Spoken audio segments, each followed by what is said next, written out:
Oui, bonsoir. Je m'appelle Fatia Boudjala et mes ancêtres sont gaulois.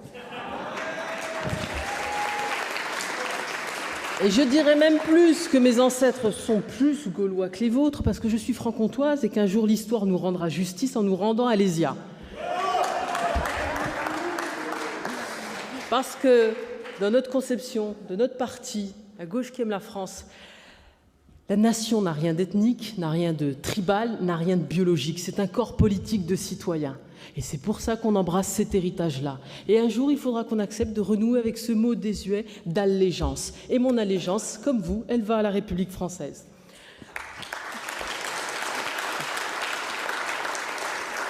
Pour le MRC, pour notre candidat Bastien Faudeau, l'éducation n'est pas une variable d'ajustement, c'est le cœur de notre programme présidentiel. Nous sommes attachés à l'école publique, laïque, obligatoire et gratuite. C'est cette école qui est au cœur de la République réelle. C'est elle qui est le premier réducteur d'inégalités sociales. Elle est donc indissociable de la République sociale que nous appelons de nos voeux. C'est cette école que la ministre Vallaud-Belkacem a rattachée à la défaite de 1940 lors de son audience, son allocution solennelle de rentrée. Celle de la Troisième République, qui était pourtant aussi celle du Front populaire, de Jean Zay, mais qui n'est plus celle du Parti socialiste, visiblement.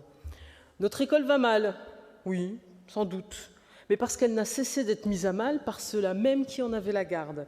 On l'a dit en échec, on ne parle jamais de ceux qui l'ont mis en échec. Tout d'abord, les pédagogistes, dont on a appliqué les préconisations depuis plus de 20 ans et dont on n'a tiré aucune conséquence, aucun bilan de leur action. Si, la chute de la France dans les classements PISA, c'est leur échec, mais ils n'en sont jamais rendus responsables, on préfère accabler les enseignants. Parlons aussi des hauts fonctionnaires, officiellement sans couleur politique, certainement sans saveur politique, mais qui sont dans l'idéologie permanente et qui prennent des décisions politiques sans en avoir reçu le mandat. Il y a aussi ces 22 ministres de l'Éducation nationale, 22 ministres en 20 ans, obnubilés par l'idée de laisser leur nom à une réforme, fût-elle mauvaise. Alors, je vais éventer un premier secret de polichinelle. Dans le domaine de l'éducation, ce quinquennat est aussi un désastre. Deuxième secret de polichinelle, l'éducation nationale, ce ministère, n'a connu aucune alternance politique depuis 30 ans. Gauche, droite, PS, RPR, UMP, les Républicains ont tous déroulé la même pelote de fil de réformes libérales, souvent dictées par le monde anglo-saxon. Le ministère sous la gauche ou le ministère sous la droite ne se distingue plus guère. Troisième secret, l'éducation en République, c'est un sujet éminemment politique. Politique parce que l'on devrait pouvoir voir la différence entre un gouvernement de gauche et un gouvernement de droite, justement. Politique parce que l'école doit assumer un rôle de formation de citoyens responsables, autonomes, capables de forger leur opinion en dehors d'assignations grégaires et communautaristes. L'éducation, c'est le cadre où doit s'exercer notre ambition, celle que nous portons vers nos égaux, nos compatriotes. Cette ambition, c'est le savoir et la culture qui émancipent collectivement et individuellement. C'est ça notre conception de gauche de l'éducation nationale. En prétendant soustraire l'éducation au champ politique, on l'a livré à une idéologie en roue libre et hors sol. On convergeait l'obsession de l'austérité, les lubies pédagogistes, avec la libéralisation. Ces secteurs de l'éducation et de la formation ne sont plus présentés que comme un coût. C'est un coût pour la collectivité. Mais en même temps, c'est un marché juteux qui pèse, qui a été évalué en 2013 à 3 200 milliards d'euros, plus que celui du pétrole. Alors ces enfants dans les cours de récré, ce sont de merveilleuses petites parts de marché. Une OPA hostile a été lancée sur le ministère de l'Éducation nationale. L'austérité, parlons-en. Le redoublement n'est pas supprimé parce qu'il est inutile. Il est supprimé parce que ça fait une économie de 2 milliards d'euros. La suppression des options non sélectives, c'est-à-dire qui reposent juste sur l'envie de bénéficier de ces options. C'est une économie de 600 millions d'euros. L'hypocrisie est belle. Madame Vallaud-Belkacem a usé de cet élément de langage qui horripile tous les jacobins dont je suis. Elle a parlé de singularité territoriale pour expliquer que dans l'académie de Caen, 95% des classes bilingues ont été supprimées, tandis que dans l'académie de Paris, 100% des classes bilingues ont été maintenues. Parce qu'il ne vaut mieux désespérer Billancourt que Boboland. Parce qu'à Billancourt, il n'y a plus d'ouvriers, et les ouvriers ne votent plus PS. Par contre, les bobos à Paris auront le beurre de l'entre-soi social et l'argent du beurre des options d'excellence payées par la collectivité.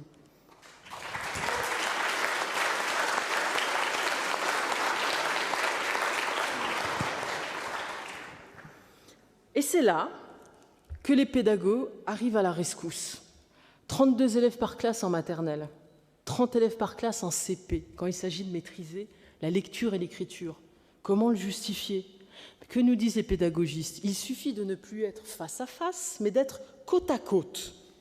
Un de ces pédagogistes, le pire d'entre eux, s'appelle François Dubet. Et dans son dernier livre, il présente les diplômes comme discriminants. Toujours ce discours victimaire et moralisateur de ceux qui ont réussi, mais qui trouvent que la réussite des autres est stigmatisante. Le minimum utile que chacun doit recevoir est recentré sur la socialisation des personnalités. Vous savez, le vivre ensemble. Nous devons évaluer, nous enseignants au collège, des attitudes. Prendre en compte l'universel, tenir ses engagements, se respecter. Et quant au contenu du cours d'enseignement moral et civique, je vous le livre. Enseigner, et je cite, le principe de responsabilité, la notion de contrat en référence à des situations courantes. Signer un contrat de location, de travail, acquérir un bien. Enseigner quelques notions de gestion, établir un budget, contracter un emprunt. Ajoutons les compétences qui ont remplacé les connaissances et on voit que l'école, maintenant, doit former de bons petits consommateurs, capables de faire appel à Cofidis, et des travailleurs dociles. L'exigence de travail et d'effort, c'est discriminatoire selon eux. Moins de travail, moins d'effort, et c'est le règne de l'égalité et de la réussite. Le mérite, c'est mal. L'exigence, c'est stigmatisant. Et pour les hauts fonctionnaires, cela tombe bien parce que cette école-là, elle coûte vraiment moins cher. Dans le public, revue et corrigée par ce quinquennat, on donne moins à tout le monde. Voilà la vision de l'égalité de ce gouvernement. L'idéologie du pédagogisme sous couvert de générosité, parce qu'en fait, et ils le disent, il y a les méchants, il y a les gentils, il y a les bienveillants et les malveillants. Cette idéologie renforce, cylindre, sédimente la reproduction sociale.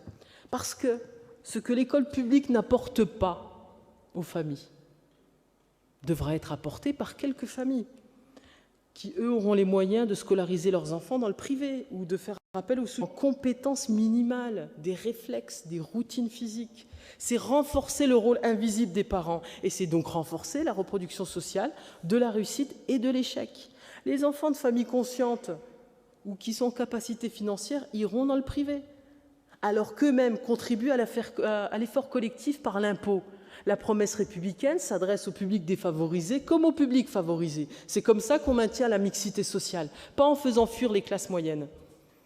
Les autres familles, elles, ne pourront pas aller dans le privé, mais il y aura des gratifications symboliques. Ces fausses réussites obtenues avec ces diplômes qui ne sont plus que des certificats de scolarité. Supprimer les options d'excellence non sélectives, c'est être dans l'idéologie et adopter une approche misérabiliste. C'est le mépris de classe des élites qui prétendent que les enfants des classes populaires doivent être dispensés de l'exigence égalitaire de l'effort et du travail. C'est ce misérabilisme-là réservé aux enfants des autres qui est discriminant, pas notre exigence républicaine. La question de la souveraineté se pose aussi. Le ministère met en musique des préconisations qui sont venues d'ailleurs. Il suffit de lire les rapports de l'OCDE. Je vous livre ce petit extrait d'un cahier de politique rédigé en 1996. Tous n'embrasseront pas une carrière dans le dynamique secteur de la nouvelle économie, et en fait, la plupart ne le feront pas, de sorte que les programmes scolaires ne peuvent être conçus comme si tous devaient aller loin. Voilà la boussole idéologique.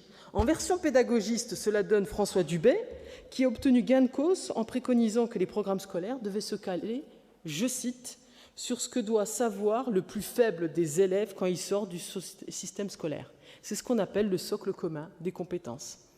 Dans les faits et les effets de ces réformes, c'est aux intérêts des élèves de classe populaire que l'on nuit, avec cette rhétorique compassionnelle et moralisatrice. Les 90% de réussite au bac se fracassent sur la réalité de 50% d'échecs en licence. La sélection existe, elle est différée, elle est implicite, elle est donc discriminatoire. La mise en série de ces réformes de ce quinquennat fait sens. La cohérence idéologique de l'ensemble est claire. Dans un contexte de massification avec des objectifs donnés, égrenés, il faut traiter et ventiler la masse, dissimuler la sélection et la reproduction sociale, faire payer les familles qui peuvent le faire en les envoyant dans le privé, endormir les classes populaires par ces rêves d'opium et ces hochets symboliques des diplômes qui sont démonétisés, qui n'ont plus la valeur. Ce qui fait que bientôt on ne dira plus « tu as eu ton bac » ou on dira plutôt « dans quel lycée tu as eu ton bac » pour connaître sa valeur. On a menti et on ment à ces enfants à qui on aura présenté la réussite comme un droit de l'homme, par le simple fait d'avoir assisté à des cours plutôt que par le fait d'avoir travaillé et d'avoir mérité cette sélection. C'est la réussite des élèves qui doit être mise au cœur de l'école, plus que l'enfant. L'école, revenons-en à des choses simples, quitte à passer pour réactionnaire, j'assume ce titre avec plaisir. L'école instruit et elle transmet des connaissances et des valeurs.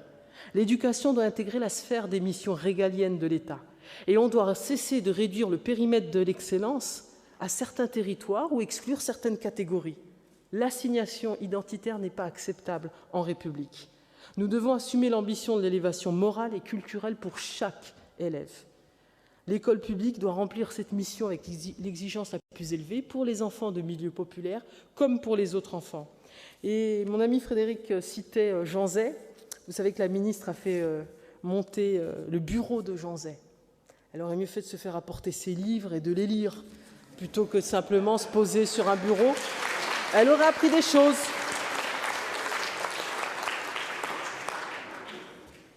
Et voici cette petite phrase qui n'a l'air de rien et qui montre juste qu'on sort d'un quinquennat qui n'a rien de gauche. Je cite Jean Zay. « La justice sociale n'exige tel point que, quel que soit le point de départ, chacun puisse aller dans la direction choisie, aussi loin et aussi haut que ses aptitudes le lui permettront. » Tellement éloquente, Madame Vallaud-Belkacem répond à Jean Zay en disant simplement « non ». Je vous remercie.